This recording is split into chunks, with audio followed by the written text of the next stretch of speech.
Bien, bonjour les loulous. Alors, je vous propose ici une correction de l'activité que je vous ai donnée la semaine dernière. Et on fera ensemble un schéma bilan. Donc, dans cette activité, on s'intéresse aux végétaux. Alors, parce qu'on a déjà vu les animaux, on a vu que les animaux prélevaient ce dont ils avaient besoin dans leur milieu de vie, soit par leur appareil respiratoire, soit par leur appareil buccal et digestif, qui étaient adaptés en fonction de leur milieu de vie. Bien, donc maintenant on se penche sur les végétaux. Donc l'objectif de la séance et le problème est le suivant, c'est donc comment les végétaux prélèvent-ils ce dont ils ont besoin dans leur milieu? À cette question, on a déjà répondu en partie. Souvenez-vous, quand on a travaillé ensemble sur l'appareil respiratoire des végétaux, nous avions vu que donc les végétaux prélevaient au niveau de leurs feuilles, la plupart du temps, essentiellement c'est dans les feuilles, on peut retrouver dans les tiges, mais essentiellement dès les feuilles, leur appareil respiratoire qui s'appelle le stomate. Si on le regarde en coupe transversale à l'intérieur du stomate, on voit qu'il y a une cavité par laquelle peut entrer ou sortir l'oxygène O2 et le dioxyde de carbone, CO2, et au travers desquels donc se font les échanges pour alimenter l'ensemble de la plante.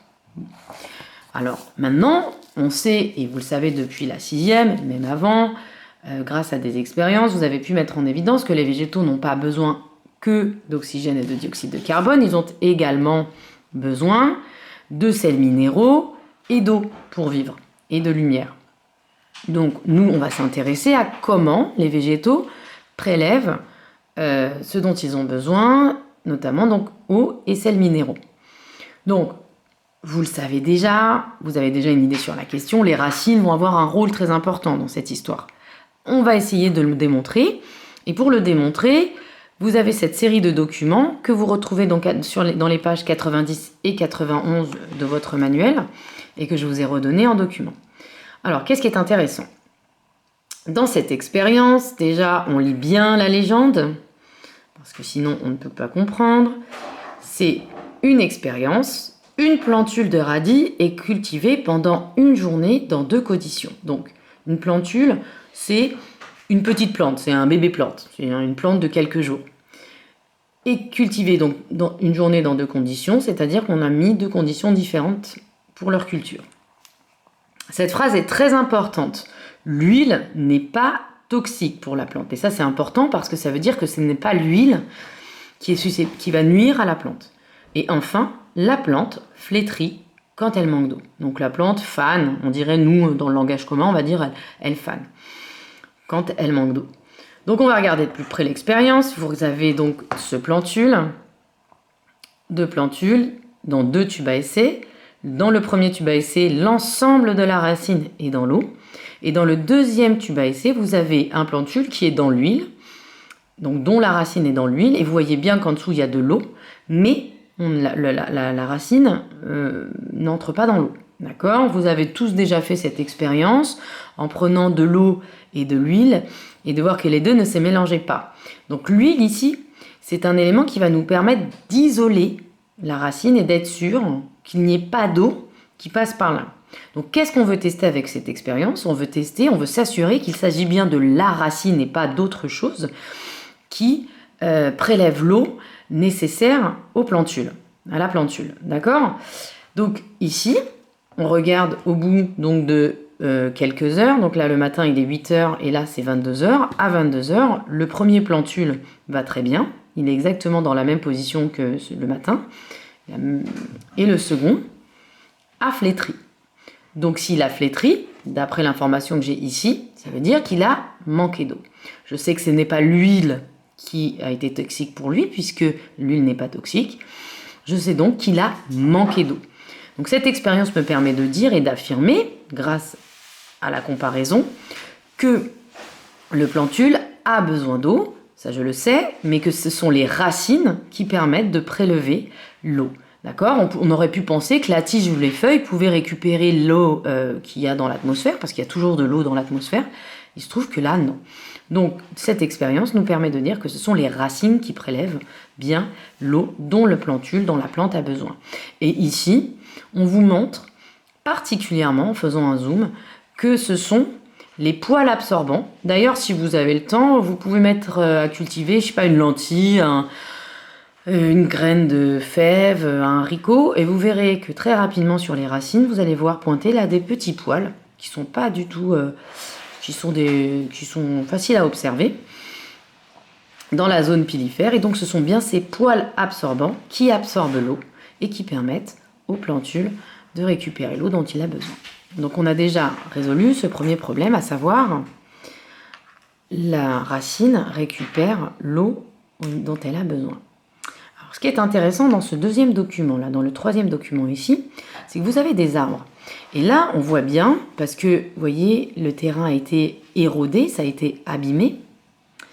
On voit des racines apparaître, et ces racines de ces arbres, elles sont pas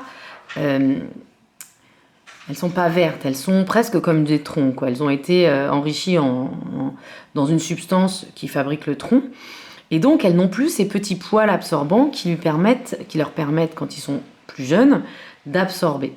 Les racines sont là, d'accord ? Elle a toujours des racines, mais elle a plus ces petits poils absorbants qui leur permettent d'absorber. Et donc, quand on regarde de plus près au microscope les racines de cet arbre-là, on observe des espèces de petits filaments ici. Ce sont des mycorhizes. C'est ce qu'on appelle des champignons mycorhiziens. Et voilà ce que nous dit le document. Donc, dans un arbre, les poils absorbants disparaissent souvent. L'absorption de l'eau est réalisée par des filaments de champignons associés aux racines, qu'on appelle donc des mycorhizes.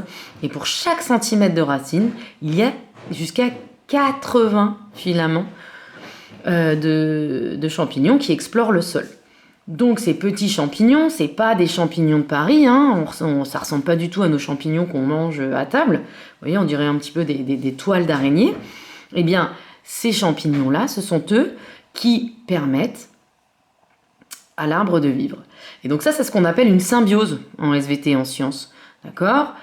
C'est quand deux espèces, en l'occurrence ici cet arbre et le champignon, s'associent et les deux y trouvent des bénéfices réciproques. Probablement que le champignon, lui, est protégé par l'arbre et lui apporte d'autres éléments, notamment de la sève, pour vivre. Et le champignon, lui, apporte à l'arbre ce dont il a besoin pour vivre. Voilà. Enfin, le dernier document. Alors, le dernier document, c'est un document très intéressant qui vous montre une piscine avec un système de phytoépuration. Alors pareil, on regarde la légende. Donc on vous montre ici le dispositif de phytoépuration dans une piscine. Les plantes du bassin de filtration nettoient l'eau de la piscine de certaines substances indésirables pour le baigneur. Donc on est vraiment dans une piscine, regardez ici. Donc là, il y a le bassin dans lequel les gens sont susceptibles de se baigner et tout autour, vous avez ce qu'on appelle donc un bassin de filtration dans lequel il y a toute une série de plantes qui ont été bien choisies particulièrement pour certaines capacités. Et on vous montre ici un schéma qui vous explique comment ça fonctionne. Donc, vous avez ici la piscine, donc notre piscine classique dans laquelle on aimerait bien se baigner. Et puis ici à côté, le bassin de filtration dans lequel vous avez des végétaux. Donc l'eau circule, toute l'eau qui déborde de la piscine circule dans le bassin de filtration, puis revient dans la piscine par ici. Et donc on a fait des prélèvements.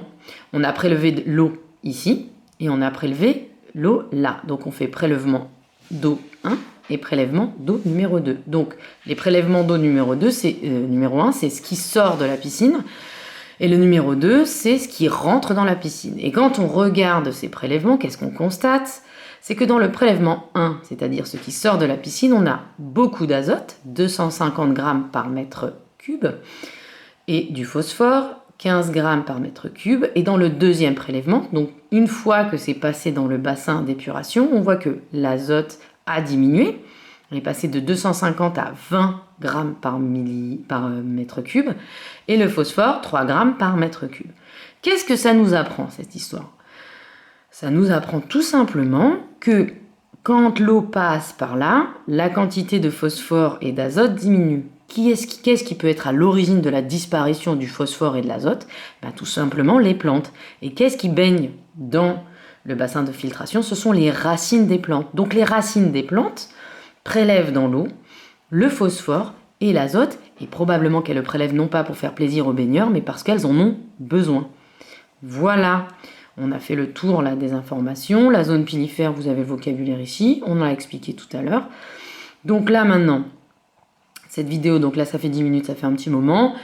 On peut tout simplement compléter notre schéma bilan ici. Alors on va prendre du rouge par exemple et on va mettre que ces plantes, ces racines ici, elles permettent de prélever l'eau et les sels minéraux, notamment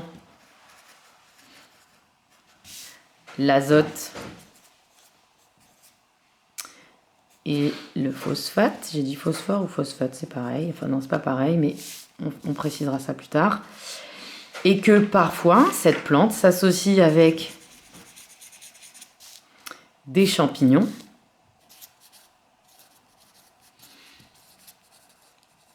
qu'on appelle ici des mycorhizes.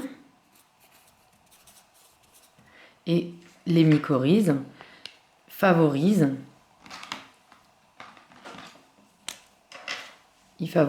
l'entrée de l'eau dans les plantes. Ici, voilà. Donc ça rentre par les racines.